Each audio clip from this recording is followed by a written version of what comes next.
오늘 주신 말씀은 시편 18편입니다. 시편 18편 46절부터 50절까지 우리가 교독하겠습니다. 시편 18편 46절부터입니다. 여호와는 살아계시니 나의 반석을 찬송하며 내 구원의 하나님을 높일지로다.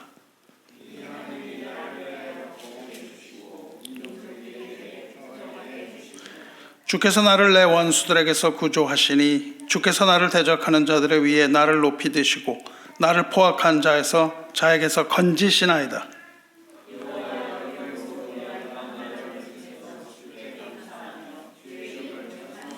함께 읽겠습니다. 여호와께서 그 왕에게 큰 구원을 주시며 기름 부음 받은 자에게 인자를 베푸시며 영원토록 다윗과 그 후손에게로다. 아멘. 모두 자리에 앉으시기 바랍니다. 하나님의 말씀을 전하겠습니다. 오늘 말씀은 시편 18편, 오늘이 11번째 마지막 설교입니다. 더 계속하려고 해도 너무 오래 한 것 같아가지고 이제 오늘로서 결론을 내려고 해요. 이 시에 대해서 설교를 시작할 때 이 시위는 그 다윗이 젊은 시절 죽음의 사선을 넘을 때 생명을 건지게 되었을 때 지었던 시와 동일하다고 말씀드렸습니다. 젊은 날 지었던 그 시는 사무엘하 22장에서 우리가 찾아볼 수 있습니다. 그리고 이제 나이가 들어서 죽음을 앞에 둔 상황에서 과거를 회상하면서 지금 다시금 그 시를 노래하고 있습니다. 다윗이 파란만장한 이 한평생을 돌아보면서 고비고비 한 곱이 넘을 때마다 그것을 회상할 때마다 다윗은 자신의 삶이 하나님의 놀라운 자비 그리고 사랑으로 가득했던 것을 기억해냅니다. 그리고 그에게 이제 마지막 남은 게 있는데 마지막 남은 것은 오직 감사와 찬송뿐이었어요. 이 두 가지가 다윗에게 남아 있습니다. 이 시는 장엄한 감사의 시라고 부르는 사람도 있고 이것을 왕의 찬송이라고 부르기도 합니다. 근데 왕의 찬송이긴 한데 조금 다른 관점에서 기록이 되어 있어요. 이 시는 하나님에 대한 사랑 고백으로 시작합니다. 1절 나의 힘이신 여호와여 내가 주를 사랑하나이다. 그런데 이 9절 1절 이거는 젊은 시절에 지었던 원시에는 없는 구절이에요. 여기 하나가 딱 붙어 있습니다. 앞에 하나님의 사랑을 젊을 때 참 깨닫기가 어려운 것 같아요. 그래서 요 한 구절이 딱 그 나이 들어서 이제 죽음을 앞두고 추가되어 있습니다. 인생을 회고해 볼 때 하나님이 언제나 나의 힘이었던 것을 알지만 그 힘은 온전한 하나님의 사랑이었다라는 것을 깨닫게 되는 것은 나이를 훌쩍 뛰어넘은 그 다윗의 황혼기의 고백입니다. 그것이 내가 하나님을 사랑하는 것이었다라는 것을 고백을 하죠. 근데 이 시에 붙은 제목을 한번 보시면은 이게 그 전화기에 있는 그것에는 나오지 않고 성경을 개정을 보시면 거기 이제 제목이 붙어 있습니다. 이렇게 되어 있어요. 여호와의 종 다윗의 시, 인도자를 따라 부르는 노래. 여호와께서 다윗을 그 모든 원수들의 손에서와 사울의 손에서 건져주신 날에 다윗이 이 노래의 말로 여호와께 아뢰어 이르되가 제목이에요. 굉장히 깁니다. 이것은 다윗의 시라는 걸 알 수 있죠. 다윗의 시라고 얘기하고 있습니다. 그리고 이것은 다윗의 노래라고 얘기하고 있습니다. 이것은 물론 왕의 시이고 왕의 노래입니다.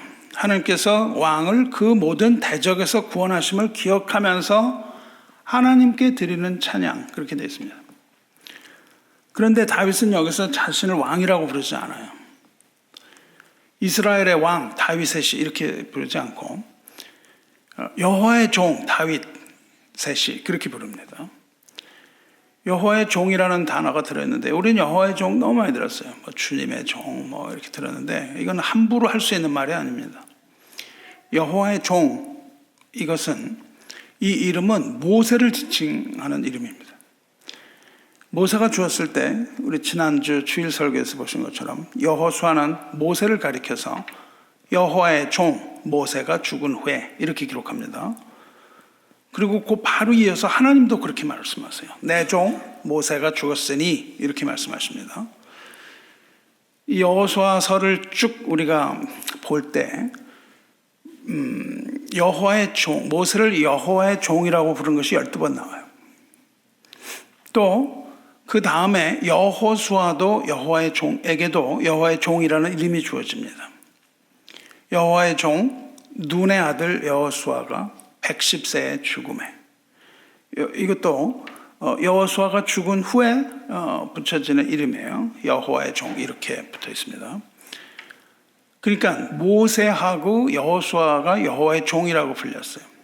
그런데 모세, 여호수아 이 두 사람 외에 여호와의 종이라는 이름이 준 것은 다윗 외에는 없습니다. 그 외 어느 누구도 여호와의 종 그렇게 직접적으로 불려졌던 사람이 없어요.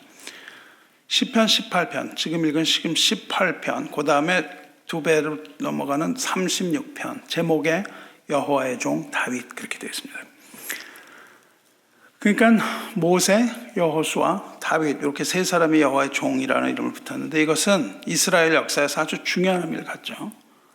모세는 하나님께서 요셉과 맺으신 그 하나님의 언약대로 이스라엘을 애굽에서 인도해낸 사람입니다. 요셉에게 그렇게 약속을 하셨죠.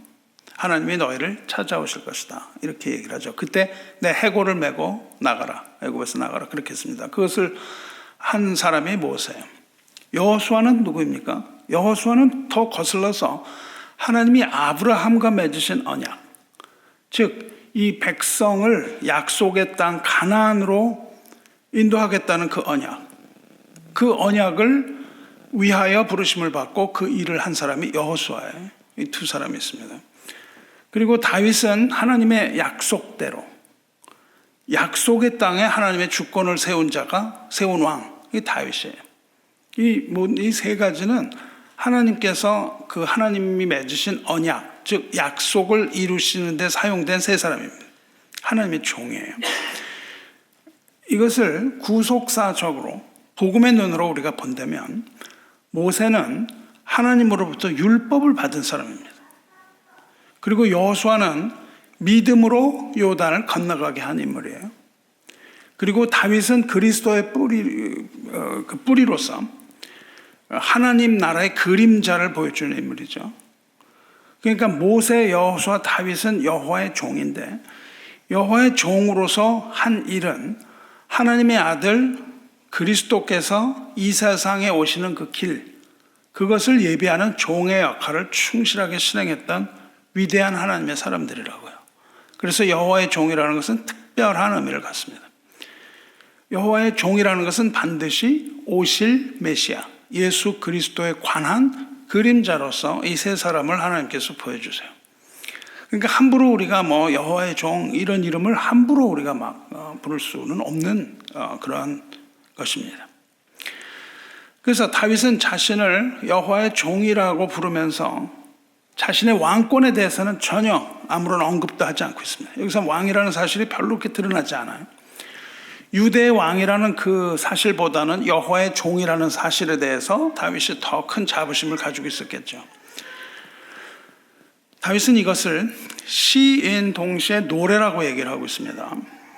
이 노래의 말로 여호와께 아뢰어 이르되 이렇게 하면서 시의 운을 딱 뗀다고요. 무슨 말이냐 하면 이것이 시이면서 노래인데 이것을 하나님께 드린다는 뜻이에요. 하나님께 드리는 찬송이라는 거죠. 다시 말하면 이거는 사람들에게 앞에서 부르는 노래가 아니라는 거예요. 여호와께 아뢰어 이르되 이 말에 주의를 해야 됩니다. 우리가 찬양을 부르는데요. 찬양의 대상은 언제나 하나님이어야 합니다.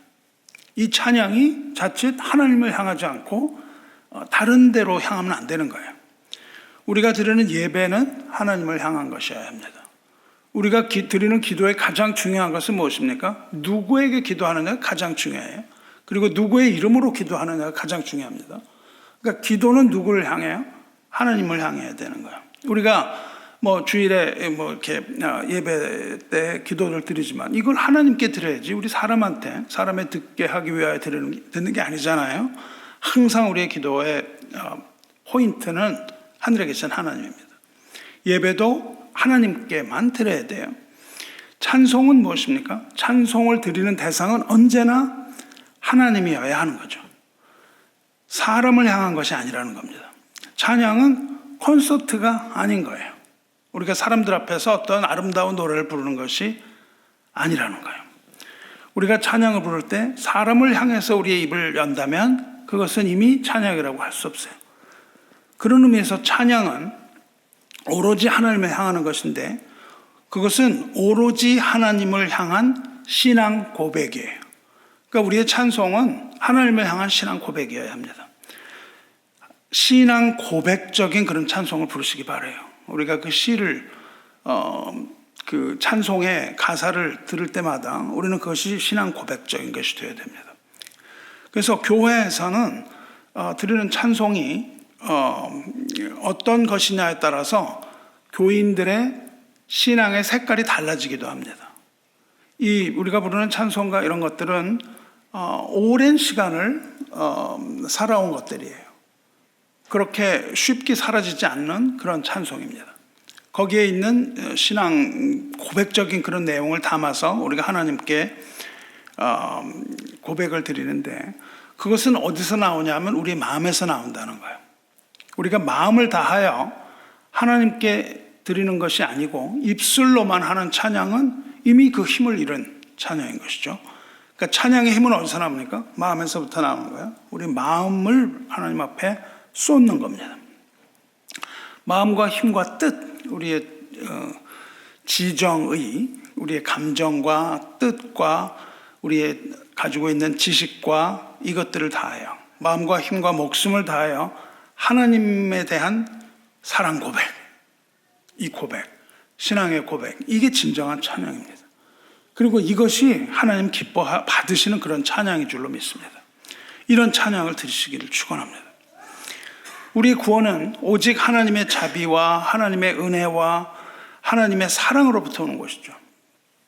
그러므로 우리는 오직 하나님께만 감사드리는 거고 오직 하나님께만 찬송을 드려야 함을 아시기 바랍니다. 만일 여러분이 이 시편 18편 이 아름다운 시를 깊이 깨닫는다면 이 안에 있는 하나님의 마음, 하나님의 슬픔, 하나님의 기쁨, 하나님의 사랑, 하나님의 구원, 하나님의 승리 이런 것들이 담겨져 있는 걸 우리가 알 수 있습니다. 이 다윗은 인생 마지막 때에 그토록 아름다운 주님의 사랑을 봐요. 그리고 그 사랑을 고백합니다. 그러니까 이 시는 뭐냐? 시이면서 노래라 그랬는데 이것은 여호와의 종 다윗의 신앙 고백이다. 이렇게 보시면 되는 겁니다. 나의 힘이신 여호와여 내가 주님을 사랑하나이다. 이렇게 얘기를 하는데 여기서 사랑이라는 단어가 히브리어로 레헴이라는 단어인데 그거의 명사형이 레헴입니다. 명사형이 레헴인데 레헴이 무슨 뜻이냐면 여성의 자궁입니다. 자궁을 사랑이라는 단어는 원뜻이 자궁이라는 뜻이에요. 부모가 자신을 돌보는 그 깊은 자비 혹은 사랑 그런 뜻을 가지고 있어요. 어디에 사용되냐면 주로 하나님에 대해서 사용합니다. 이 사랑은 하나님에 대해서 사용하는데 아버지로서의 하나님, 언약적인 사랑, 자비, 용서, 회복, 하나님의 그런 성품을 표현할 때 사용되는 단어가 지금 여기서 말하는 사랑이에요. 이 고대 히브리 문화에서 이 단어는요, 가족의 관계에서 사용됐다 그래요. 그리고 공동체 내에서의 삶과 아주 깊이 연관이 되어 있는 겁니다. 자궁이라는 것은 무엇을 의미하냐면 생명을 의미하거든요. 생명과 관계가 있을 뿐만 아니라 태어난 아이를 젖을 먹여서 양육하는 것, 또 그 아이를 돌보는 것, 생명을 내어주는 사랑, 뭐 이런 의미로 이제 사용되는 단어예요. 그러니까 이것은 하나님과 그 백성 사이에 아주 그 친근함, 친밀함, 이런 것들이 살아 숨쉬는 단어입니다. 그런데 다윗은 이 단어를 자기가 하나님을 사랑한다는데 사용하고 있어요. 이 단어를 사용함으로써 온전히 한 그 사랑이신 하나님을 나도 사랑하고 있다. 이렇게 고백을 하고 있는 거죠. 감히 이거를 쓰기가 굉장히 어려운 그런 단어를 지금 다윗은 인생의 마지막에 한 문장으로 임팩 있게 나의 힘이신 여호와여, 내가 하나님을 사랑하나이다. 여호와를 내가 사랑한다고 고백을 하는 거예요. 그러니까 그 자궁이라는 것은 우리가 가지고 있는 그 아주 깊은 곳을 얘기하고 있거든요. 가장 깊은 밑바닥으로부터 올라오는 그 사랑으로 내가 하나님을 사랑한다 라는 그 하나님을 향한 마음의 고백이에요. 이것이 바로 다윗의 찬양입니다. 이 고백이야말로 가장 훌륭한 하나님의 찬양이죠. 근데 여기서 내가 나의 힘이신 여호와여, 내가 주를 사랑하나이다, 우리말로는 이렇게 번역이 됐는데, 여기서 사랑이라는 그 단어 동사의 시제가 imperfect, 미완성 시제입니다. 미완성 시제라는 게 있어요. 그 얘기는 뭐냐면 사랑이 끝난 게 아니라는 뜻입니다. 지금 현재도 사랑한다는 뜻이기도 한데 평생 동안 하나님을 사랑해왔다, 이런 의미를 가지고 있고요. 그 다음에 어떤 의미를 가지고 있냐면 이게 미완성, 불완전한 거기 때문에 앞으로도 하나님을 사랑할 것이다, 이런 뜻인 거죠. 미완성 교향곡 같은 그런 의미를 갖는 겁니다. 그래서 앞으로도 내가 하나님을 사랑하겠습니다, 이런 신앙의 고백이 들어가 있다고요. 내가 하나님을 사랑합니다라는 고백도 있지만 내가 계속해서 하나님을 사랑할 것이라는 뜻이기도 합니다. 생각해 보시기 바라요. 과거에 지은 시, 젊을 때 지은 시에 이걸 썼으면 얼마나 좋겠어요. 내가 하나님 사랑할 겁니다. 젊을 때 썼으면 얼마나 좋겠어요. 근데 이제 살 날 얼마 남지 않았어요. 살 날이 넘지 않았고 얼마나 더 살지 그 불확실한 이 시점에서 주님, 나는 주님을 사랑해 왔습니다. 그리고 앞으로도 내가 이제 주님을 사랑할 겁니다. 이런 신앙의 고백이야말로 이게 그 신앙 고백의 최고봉이 아니겠어요? 결국 그것은 지금 죽음을 두려워하지 않는, 이 죽음이 하나님에 대한 사랑을 죽음이 가릴 수 없는 그런 느낌을 우리에게 줍니다. 저도 그래서 이런 신앙 고백을 한 적이 있는데, 전에도 몇 번을 틀었었는데, 이제 지금 보실 영상은 제가 연습 겸 옛날 유튜브 나온 지 얼마 안 됐을 때 유튜브에 영상을 편집을 해서 올렸던 영상이에요. 그때 생일 기념 하나님에 대한 신앙 고백, 이거를 20편 18편 이걸 가지고 이제 신앙 고백을 한 거예요. 그 신앙 고백을 했는데 13년 됐습니다. 13년. 10편 18편 1, 2절에 근거한 고백인데 오늘 찾아보니까는 조회수가 17만 됐습니다. 이 13년이니까 엄청 오래돼요. 17만 됐어요. 많은 사람이 이것을 듣고 은혜를 받으면 좋겠습니다. 한번 좀 틀어주시면 고맙겠어요.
시편 18편이 이렇게 시작하거든요. 그러니까 다윗의 고백으로 시작을 합니다. 이렇게 찬송으로 시작한 이 시는 무엇에 대하여 감사와 찬양을 하냐면 구원하여 주신 하나님을 향한 감사와 찬양입니다. 그래서 구원이라는 단어가 나와요. 근데 49절을 보시면 이제 마지막으로 넘어가는 거예요. 여호와여 이름으로 내가 이방 나라들 중에서 주께 감사하며 주의 이름을 찬송하리이다. 그렇게 말합니다. 내가 이방 나라들 중에서 주께 감사하며 주의 이름을 찬송하리이다. 바로 앞에서 지난주에 살펴봤지만은 뭐라고 고백을 합니까? 여호와는 살아계시니 나의 반석을 찬송한다. 그렇게 고백을 합니다. 앞에서 찬송하겠다. 이렇게 얘기를 하고요. 여기서도 찬송하리이다. 그렇게 얘기를 해요. 근데 우리말로는 찬송 이렇게 똑같은 걸로 번역이 되어 있는데 다른 말입니다. 앞에 나오는 찬송 바락이라는 단어는 엎드린다는 뜻이에요. 보좌 앞에 앉으신 하나님 앞에서 엎드려 경배하는 그런 모습입니다. 그러니까 앞에서의 찬송은 우리의 낮아짐, 완전한 헌신, 하나님께 드림, 겸손, 온유 가운데 예배하고 기도하고 이런 모습들이 들어가 있어요. 거기에서는 앞에 찬송은 반석이신 하나님 앞에 내가 이렇게 찬송한다. 그렇게 되어 있는데 지금 49절 그 뒤에 나오는 찬송은 단어가 다른 단어예요. 자마라는 단어인데 이 단어는 무슨 뜻이냐면요. 노래로 찬양한다는 뜻이에요. 노래로. 좀 더 강한 의미를 좀 더 적극적인 의미에서 보면 이거는 노래로 찬양, 즉 예배에서 찬송을 말한다고요. 악기와 노래로 드리는 감사 찬송입니다. 그러니까 이 앞에 것이 다분히 혼자서 드리는 찬송이라면 이 뒷부분은 어떤 느낌을 가지고 있냐면 회중 가운데 드리는 공동체 내에서의 찬송을 의미를 해요. 노래를 앞에도 보면 인도자를 따라 부르는 노래 그렇게 되어 있죠. 자마르는 단순히 그냥 선율, 멜로디를 따라 부르는 그런 음악이 아닙니다. 그것이 아니고 회중에서 공동체 내에서 가르치고 이 찬양을 통해서 하나님의 말씀을 기억하게 하고 공동체를 하나로 묶어주는 그런 기능을 가지고 있었다고요. 그래서 다윗의 모든 시와 노래와 이런 것들은요, 공동체적인 면이 대단히 많습니다. 기도도 개인적인 기도 그런 것도 있지만 그 많은 기도는 뭐냐면 공동체 내에서의 기도를 말하고 있어요. 그러니까 공동체라는 것이 대단히 중요하고 여기서 찬송이라는 것은 특히 그렇습니다.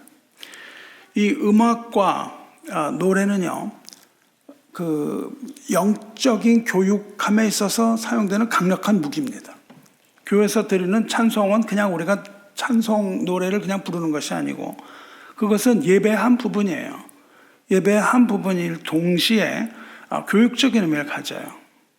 이 교육들을 공동체를 결집하게 하는 그런 매개체이기도 합니다. 그래서 지금 다윗이 뭐라 그래요? 이방 나라들 가운데서 감사하며 주의 이름을 찬송하리다 그러잖아요. 혼자 하는 게 아니라 이방 나라들 중에서 거기 특히 이방 나라라는 단어를 가지고 옵니다. 그러니까 다분히 이것은 어떤 의미를 가지고 있냐면 선교적인 의미의 결단을 말하고 있어요. 나를 사랑하신 주님, 내가 이방 나라에서 여호와 이름을 찬양하겠습니다. 그 얘기를 하고 있다고요. 이 말씀을 통해서 우리가 알 수 있는 것은요, 하나님께서 이미 그 시대에 이방을 구원할 계획을 가지고 계셨다는 겁니다. 그리고 예언적인 말로 이 다윗의 입을 통하여 지금 그 계획을 계시하고 계시다는 거예요. 다윗은 이게 그냥 다윗이 한 말이 아니라 이것은 하나님께서 다윗과 같은 자들을 통하여 이방 나라의 구원을 이루겠다라는 계획을 가지고 계셨다는 겁니다. 하나님께서 그 전도와 선교를 통하여 열방을 구원하시고 그들로부터 감사와 찬송을 받겠다. 이 얘기를 지금 하고 계시는 거예요. 그것을 말씀하고 계십니다. 다윗은 갑옷을 입은 군인이기도 했는데 이방과 전투하는 전사이기도 하죠.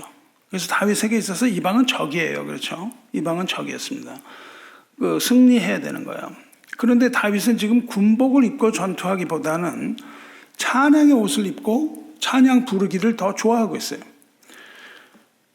그래서 다윗은 지금 주변의 그 이방을 다 정복한 후에 그 승리로 말미암아 이방인 가운데서 이방인과 함께 하나님을 함께 찬양하겠다. 그렇게 얘기를 하고 있다고요. 그 적들과 함께 나가 찬양을 한다는 거죠. 그래서 다윗은 이방에게 여호와 신앙을 전하기를 기뻐했어요. 그리고 그들과 함께 하나님께 감사를 드리고 주의 이름을 함께 찬송하겠다 이거예요. 그럼 이게 뭐 쓸데없는 그런 어떤 상상이냐면 그렇지 않습니다. 이 시편 18편의 49절은 후일 이방의 사도로 부르심을 받은 바울이 로마서에서 이 구절을 딱 인용을 하고 있습니다. 이것이 로마서 15장 9절에 인용되는 구절이에요. 8절 읽어보겠습니다. 내가 말하노니 그리스도께서 하나님의 진실하심을 위하여 할례의 추종자가 되셨으니 이는 조상들에게 주신 약속들을 견고하게 하시고 이방인들도 그 긍휼하심으로 말미암아 하나님께 영광을 돌리게 하려 하심이라. 기록된 바 그러므로 내가 열방 중에서 주께 감사하고 주의 이름을 찬송하리로다 함과 같으니라. 신약에서는 이거 열방이라고 번역했습니다. 시편에서는 이방의 나라들이라고 했고 같은 의미예요. 이방의 나라들과 열방은 같은 뜻입니다. 그렇습니다. 다윗은 바울은 이 시편을 인용하면서 이방인들이 어떻게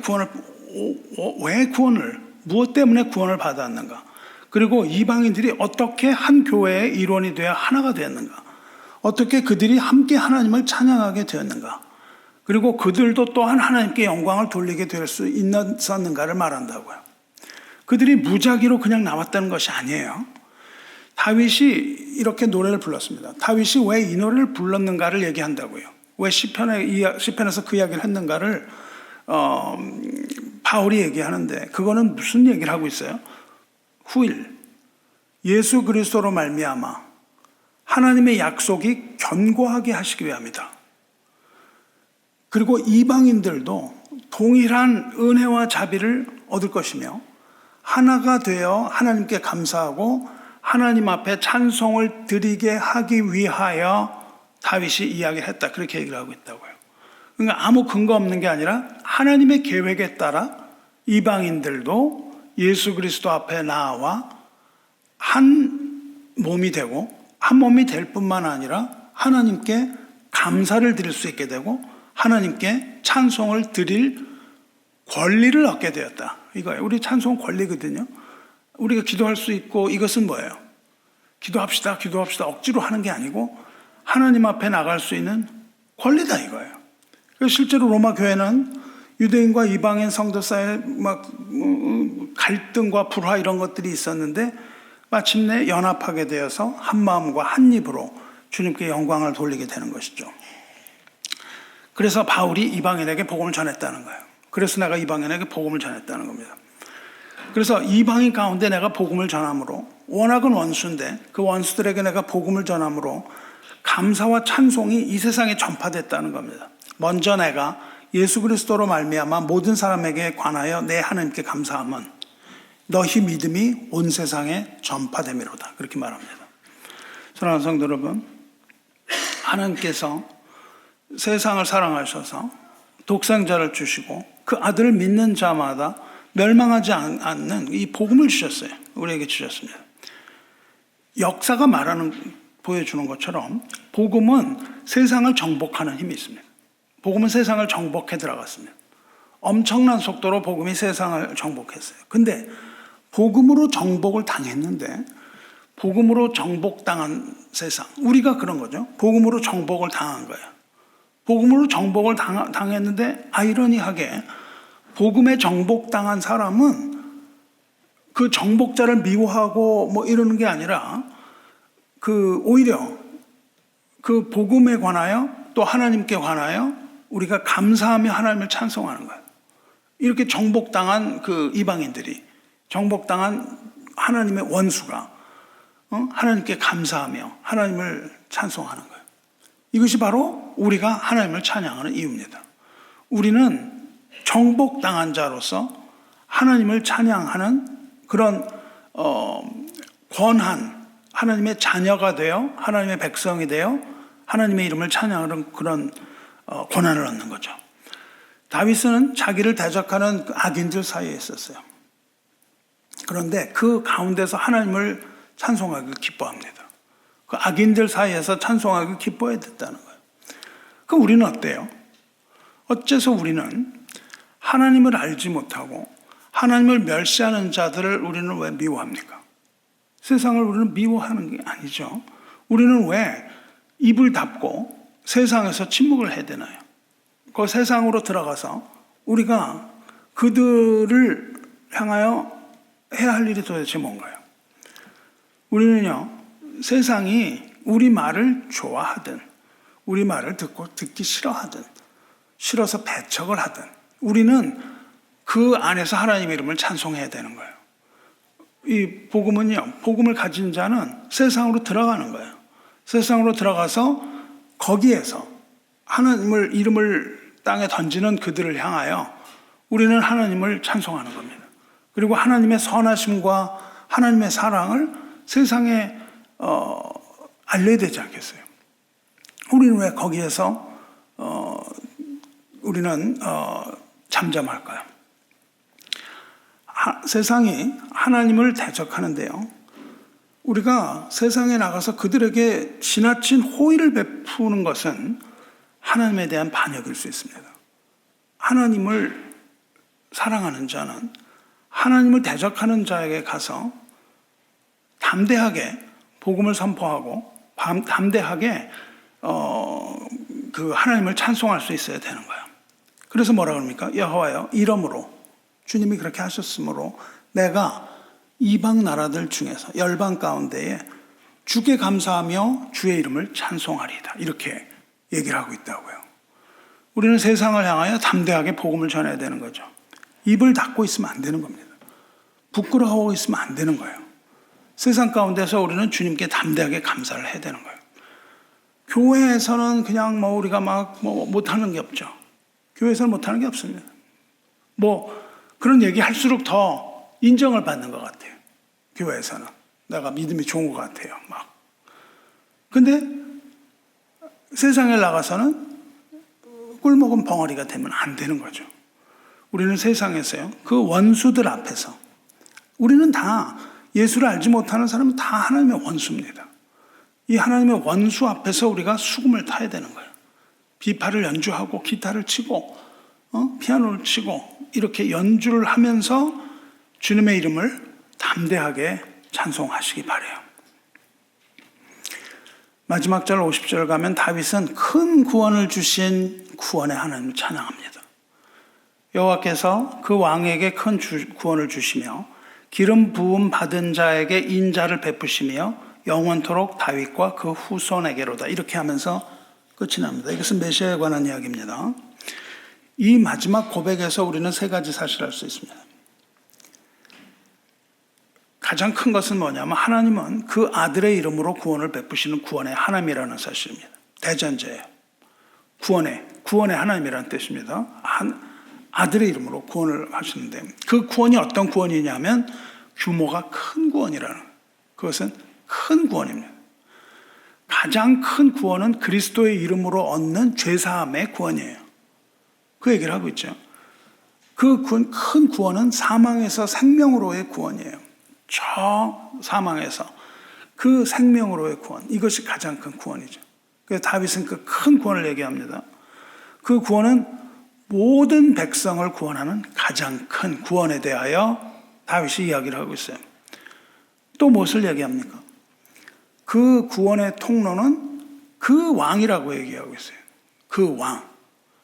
그리고 그 왕이 누구라고 얘기하냐면 기름 부음을 받은 왕, 메시아라고 얘기를 하고 있는 거예요.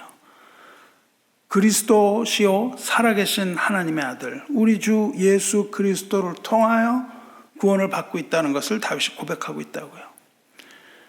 구원은 오직 기름 부음을 받은 왕, 메시아, 예수 그리스도의 이름으로만 얻을 수 있는 것이며, 이것은 오직 하나님의 인자하심과 하나님의 은혜만을 통하여 우리가 얻을 수 있다. 이것을 이야기하고 있습니다. 그리고 마지막으로 구원을 얻는데 얼마 동안의 구원이냐는 거예요. 이 구원의 기간은 뭐라고 얘기해요? 영원이다. 그렇게 얘기해요. 이것이 영원한 구원이라는 겁니다. 그 구원은 영원토록 다윗과 그 후손에게로다. 구원은 영원한 구원이라는 거예요. 다윗은 여호와의 종이지만 어떻게 됐습니까? 결국 이슬을 쓰고 죽었죠. 다윗은 죽었다고요. 근데 죽으면서 뭐라 그러면 영원한 구원이다. 그렇게 얘기를 해요. 영원한 구원. 결국 다윗을 말하는 건 아닙니다. 다윗을 통한 구원이 될 수가 없는 거예요. 영원한 구원은 다윗은 죽었기 때문에. 하지만 이 구원, 다윗이 말하고 있는 구원은 죽음을 뛰어넘는 구원이라고요. 지금 죽음을 앞두고 있기 때문에. 그래서 이것은 영원한 구원이죠. 여기서 우리는 다윗의 희미하지만 다윗이 가지고 있었던 부활신앙을 우리는 볼 수 있는 거예요.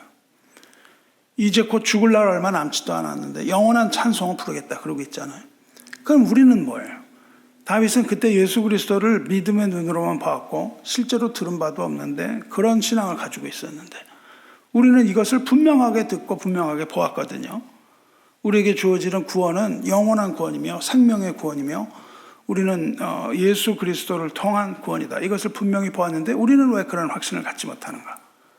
그렇게 되면 안 되겠죠. 우리는 그것을 분명히 듣고 보았는데. 그렇다면 우리가 영원한 구원을 얻었어요.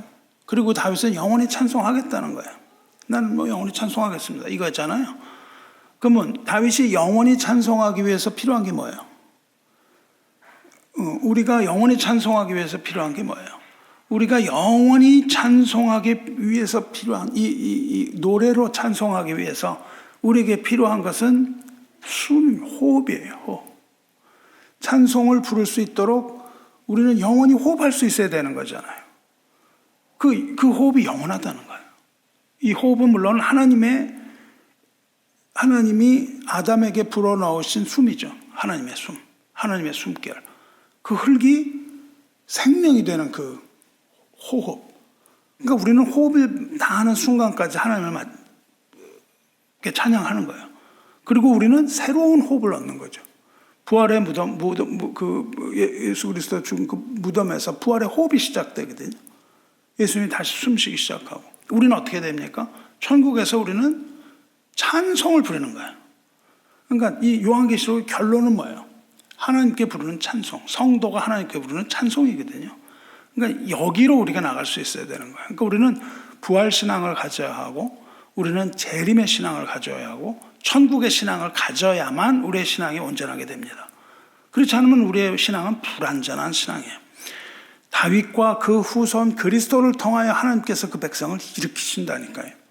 무덤에서 일으키시고 천국에서 영원한 찬송을 부르게 하시는 거예요. 그것이 하나님이 우리를 창조하신 목적입니다. 이 백성은 내가 나를 위하여 지었나니 나의 찬송을 부르게 하려 함이라. 찬송 부르게 하기 위하여 하셨어요. 그러니까 우리는 사나 죽으나 주님께 속한 자예요. 그리고 우리는 주님을 찬양하는 하나님의 백성입니다. 지금부터 영원까지 우리는 주의 이름을 영영히 찬송하고 감사하시기를 주님의 이름으로 축원합니다. 찬송이라는 거는요, 자기 자신을 조건 없이 하나님 앞에 내려놓는 거예요. 그것이 앞부분에 있는 그 찬송입니다. 또 두 번째 찬송은요, 나 자신뿐만 아니라 공동체를 하나님 앞에 아무런 조건 없이 내려놓는 거예요. 조건이 없습니다. 계산을 하지 말아야 돼요. 아무것도 계산하지 않아요. 내가 무슨 은혜를 받겠다 이런 것도 우리는 필요 없습니다. 사실은 우리는 그냥 하나님 앞에 우리를 드리는 거예요. 하나님 앞에 우리를 드리고, 우리의 믿음의 시작이시며 또한 우리 믿음의 마침이신 예수, 믿음의 주요 온전케 하시는 예수, 그 앞에 나아가서 우리의 생명을 주님 앞에 맡겨드리는 거예요. 이게 진정한 찬송의 의미입니다. 그게 찬송의 의미예요. 그런 의미에서 찬송은 우리의 신앙 고백이라고요. 웨스트민스터 신앙 고백, 우리가 가지고 있는 그 신앙 고백 첫 번째 질문에 대한 대답이 찬양입니다. 그게 찬양이에요. 우리 인생에 있어서 가장 중요한 목적이 뭐예요? 웨스트민스터 신앙 고백에서 뭐라고 그러냐면 하나님을 영화롭게 하는 게 우리의 목적이다. 인생의 목적이다. 그러나 거기서 그치지 않고 그 안에서 영원토록 기뻐하는 것, 이것이 인생의 목적이에요. 하나님을 영화롭게 하고 끝난다면은 그것은 불완전한 겁니다. 우리가 하나님을 영화롭게 할 때 우리에게 주어지는 게 뭐죠? 기쁨이에요, 기쁨. 그러니까 하나님을 영화롭게 하는 삶, 그 앞에서 우리가 하나님께 우리를 드리는 삶, 이런 것들이 있는데 우리가 그거를 하나님께 드리면 하나님은 우리에게 기쁨을 선물로 주신다고요. 어떤 기쁨이라고 웨스트민스터 신앙 고백이 말하고 있냐면 영원토록 기뻐하는 걸. 거기서 영원이라는 단어를 씁니다. 우리는 하나님을 영원토록 기뻐하는 엄청난 존재라는 거예요. 우리의 찬송은 그냥 흥얼흥얼 하는 이런 것들이 아니고요. 하나님 앞에 영원한 생명을 얻는 그거예요. 이것이 찬송의 목적이고 그 실천의 의미입니다. 감사와 찬송은 뭐예요? 우리 교회가 회중에서 부르는 이것은 신앙 공동체가 이미 약속된 천국을 미리 보는 거예요. 미리 맛보는 겁니다. 그리고 그 찬송 가운데 하나님께 영광을 돌리고 하나님 앞에서 즐거운 예배를 드리는 것. 이것이 우리가 예배에서 실천하는 가장 거룩한 행위예요. 그래서 예배는 어떤 게 있어야 되냐면 기쁨이 있으셔야 돼요, 여러분이. 오늘 여기 나왔잖아요. 세상에 이 치열한 삶을 살고 있는데 예배까지도 우리가 즐거움이 없다면 이건 너무 어렵죠, 그렇죠?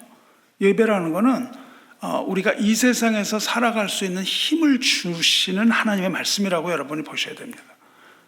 이거는 뭐 교회에서 이런 일 해라 저런 일 해라 그게 아니고요.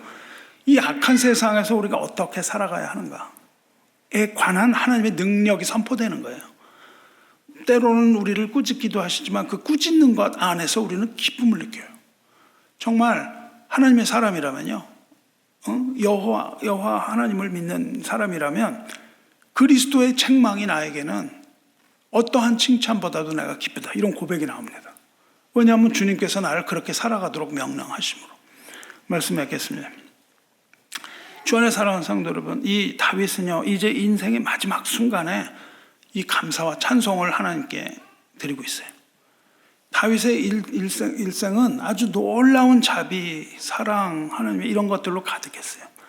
그래서 지난 삶을 잘 회상하고 있는 다윗에게 이제 남은 건 하나도 없어요. 기력도 없고 힘도 없고 몸은 늙었고 남은 게 하나도 없습니다.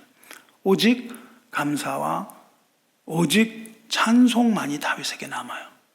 우리도 우리의 삶 마지막에 다 쓰러져 가도 우리에게 남는 것이 감사와 찬양이라면 우리는 성공한 인생입니다. 우리 인생의 마지막 호흡, 우리에게 숨을 계속 쉴 것 같아요. 지금 보면 안 멈춰지지 않을 것 같죠. 멈추려고 해도 안 멈춰져요, 그렇죠? 호흡이. 근데 멈춘다는 겁니다. 이게 멈춰요. 마지막 숨이 있어요. 우리에게 마지막 숨이 한 번 남아요, 그렇죠? 그럴 거 아니에요. 아니라고 그럴 수 있습니까? 우리가 마지막 한 번의 호흡이 남잖아요. 마지막으로 내는 그 호흡을 우리가 준비하고 있어야 돼요. 그래서 우리에게 마지막 남은 호흡을, 마지막 호흡을 감사와 찬송으로 마칠 수만 있다면, 그러면 그처럼 행복한 사람은 없는 거예요. 맨 마지막 순간을 찬양과 감사로 마치시길 바라요. 이 치열한 이 믿음의 경주, 인생을 살아가는 이 치열한 믿음의 경주를 다 마치고 그 숨가쁜 삶을 살아가다가 이 마지막 호흡, 그 호흡을 주님께 감사하고 주님을 찬송하는 그런 복된 성도의 삶을 사시기를 주님의 이름으로 축원합니다. 기도하겠습니다. 자비로우시며 은혜로우신 하나님 아버지, 우리의 힘이 되시는 여호와여, 우리가 주님을 사랑하나이다. 우리의 뜻과 힘과 목숨을 다하여 주님을 사랑하며 주님의 이름을 찬송하나이다. 우리의 찬송을 기쁘게 받아 주시옵소서. 하나님은 우리를 건지시는 분이시며 인생의 황무지에서 물이 나게 하시는 능력의 주이시며 물살이 빠른 강물에서도 떠나가지 않도록 붙드시는 사랑의 주님이신 것을 아는 그 모든 자들 다 건지시고 구원하여 주시옵소서. 잃어버린 양들을 열방에서 찾으시오니 우리가 그 열방으로 나아가 세상에서 주님께 감사하며 주님의 이름을 열방 가운데 송축하고자 합니다. 우리를 그 가운데서, 원수 가운데서 안전하게 지켜주시며 담대한 마음 허락하여 주셔서 늘 기쁨으로 복음을 선포하며 살게 하여 주시옵소서. 낮이나 밤이나 늘 주님을 생각하며 주님의 말씀을 묵상할 때마다 주께서 영광 받으시며 우리 마음의 즐거움과 사랑으로 채워 주시옵소서. 위대한 지경에서도 강한 손으로 붙드시며 우리가 시험 받을 때에도 주께서 함께 하시니 우리가 피곤하지 않게 하여 주시고 언제나 은혜의 푸른 강물에서 헤엄치게 하시옵소서. 오늘도 우리 회중 가운데서 주님을 예배하며 찬송하오니 기쁘게 받으시고 은혜로 채워 주시옵소서. 사랑이 풍성하신 우리 주 예수 그리스도의 이름으로 감사기도 드리옵나이다. 아멘.